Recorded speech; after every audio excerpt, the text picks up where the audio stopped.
আমি আসছি খালি দিদি ভাই সিলেটি ইলিশ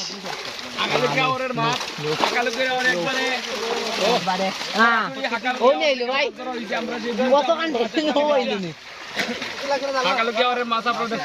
হইলো আমাদের ভাগ্যতেই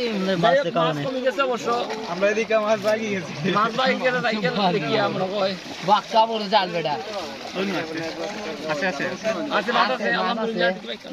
ভাই ওগো ওগুন নিচে বলে মাছ যাইবো কি মাছ আছে মোটামুটি ভালো মাছ আছে আকালে কি আর মাছ একালে পিওর মাছ সুন্দর ফরমালিন সারা সাত ইলিশ আছে সামনে ইলিশ ভাইটা ইলিশ না নি আমরা কোনো উত্তর দিলাম না ভাই জালটা নিয়ে আনছই